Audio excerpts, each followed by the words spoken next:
السلام علیکم ویورز، کیسے آپ سب؟ امید ہے آپ سب ٹھیک ہوں گے۔ تو ویورز، آج ہم بات کرتے ہیں حکیم محمد سعید کے بارے میں۔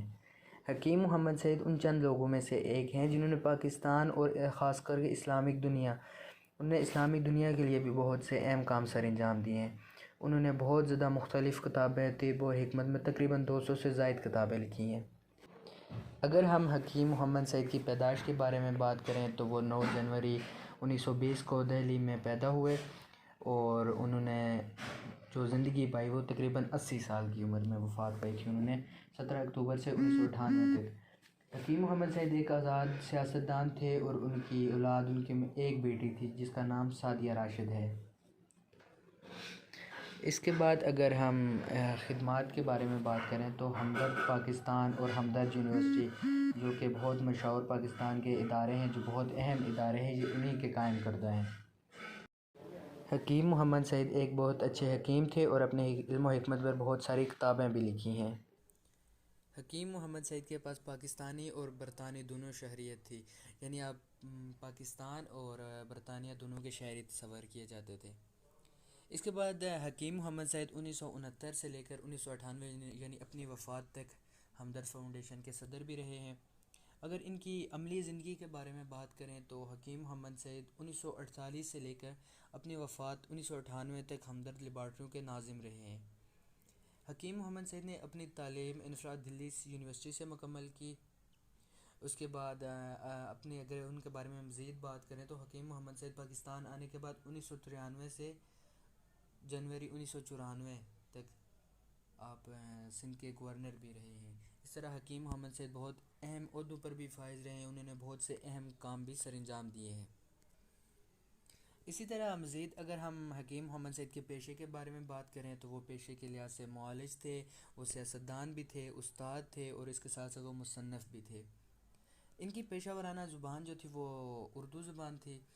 اگر ملازمت کی بات کی جائے تو انہوں نے جامعہ فاؤنڈیشن، جامعہ ہمدرد اور یہ جو فاؤنڈیشن تھے ان کے ساتھ یہ ملازمت کے پیشے سے وابستہ رہے ہیں۔ حکیم محمد سعید کی جو نمایاں کارکردگی تھی ان میں ہمدرد فاؤنڈیشن تھا، ہمدرد نونہال جو انہوں نے بچوں کے لیے کھولا تھا۔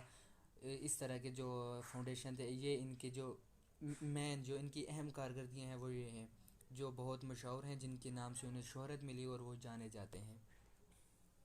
اگر ہم حکیم محمد سعید اور بچوں کا ان کا جو تعلق تھا اس کے بارے میں بات کریں کہ وہ بچوں کے ساتھ کیسے تھے، انہوں نے کیا خدمات کی ہیں بچوں کے ان کے مستقبل کے حوالے سے، تو ہم حکیم محمد سعید بچوں سے بہت زیادہ پیار و محبت کرتے تھے، اور انہوں نے اپنی وفات تک جو انہوں نے ایک نیا شروع کیا تھا بچوں کے نام سے ہمدرد نونہال، وہ اس کے ساتھ وابستہ رہے ہیں۔ اور اس کے بعد انہوں نے بچوں کے لیے جو مختلف جو عالمی ادب تھا اس کے جو تراجم تھے وہ بھی انہوں نے بچوں کے لیے جو انہوں نے کتابیں شروع کی تھی نونہال ادب کے نام سے، اس میں وہ جو مختلف تراجم تھے جو عالمی زبانیں تھیں وہ بھی اس میں شامل کرنا شروع ہو گئے تھے، یعنی انہوں نے بچوں کے لیے بہت اہم کام کیے ہیں، اور انہوں نے بچوں کے مستقبل کے لیے آپ یہ کہہ سکتے ہیں کہ انہوں نے بچوں کا مستقبل روشن کر دیے۔ اگر ہم حکیم محمد سعید کی جو کتابیں لکھی ہیں ان کے بارے میں بات کریں تو انہوں نے اپنی زندگی میں بے شمار اور بہت زیادہ مشہور کتابیں لکھی ہیں۔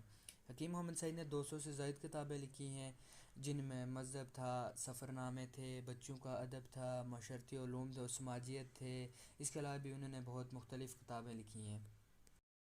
اگر ہم حکیم محمد سعید کی وفات کے بارے میں بات کریں تو ان کو کراچی میں شہید کر دیا گیا تھا، اور ان کی وفات کا ذمہ دار زیادہ تر لوگ متحدہ قومی موومنٹ کو ٹھہرا رہے تھے، اور زیادہ تر لوگ عشرت العباد کو جو ان کی وفات کے بعد گورنر سندھ اسمبلی بنے تھے ان کو ٹھہرا رہے تھے، لیکن جو ہی وہ گورنر بنے تو اس کے بعد انہوں نے حکیم محمد سعید کی وفات والا کیس اس کو ہی دبا دیا، اور ان حکیم محمد سعید مرحوم کے کیس میں جو ملزم پکڑے گئے تھے ان کو بھی انہوں نے سپریم کورٹ سے بری کر دیا تھا۔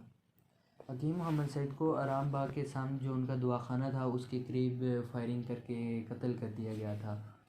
حکیم محمد سعید پاکستان کے مختلف شہروں میں مریضوں کا علاج کیا کرتے تھے، معائنہ کیا کرتے تھے، اور ان کی یہ عادت تھی کہ وہ اس روز روزے کی حالت میں ہوتے تھے، اور حسب معمول اس دن جس دن ان کو شہید کر دیا گیا اس دن بھی وہ روزے کی حالت میں تھے، اور وہ مریضوں کے معائنے کے لیے اپنے دواخانہ جا رہے تھے تو ان کو قتل کر دیا گیا۔ حکیم محمد سعید جو ان کی خدمات ہیں، جو انہوں نے ہمارے ملک کے لیے کام کیا ہے، ہم ان کو محسن پاکستان کہہ سکتے ہیں، اور اس کے وہ حقدار بھی ہیں، لیکن تاریخ اس بات کی گواہ ہے کہ جب ان کو قتل کر دیا گیا تو ان کی لاش گھنٹوں تک سڑک پر پڑی رہی اور کسی نے اٹھانا تک گوارا نہ کیا۔ حکیم محمد سعید نے تقریباً 80 سال کی عمر پائی ہے، اور اب ان کی پیدائش جو انڈیا دہلی میں ہوئی تھی، اور اس کے بعد وہ پاکستان آئے اور ان کی وفات پاکستان میں ہوئی ہے۔ اور حکیم محمد سعید کو حکومت کی طرف سے نشان امتیاز سے نوازا گیا تھا، جس سے ہمیں یہ معلوم ہوتا ہے کہ وہ ہمارے محسن تھے، انہوں نے کتنے اہم کام سر انجام دیے ہیں، لیکن بس بدقسمتی سے ان کی لاش جب گھنٹوں تک سڑک پر پڑی رہی تو کسی کو اس بات کا اندازہ نہیں تھا کہ وہ انہوں نے ہمارے لیے کیا کیا ہے، اور لیکن پھر بھی کسی نے لاش اٹھانا تک گوارا نہ کیا۔ تو مجھے یہ لگتا ہے کہ ہم جو اپنے محسن ہوتے ہیں، ہم ان کے ساتھ تقریباً ہم نے سارے کے ساتھ یہی کیا ہے۔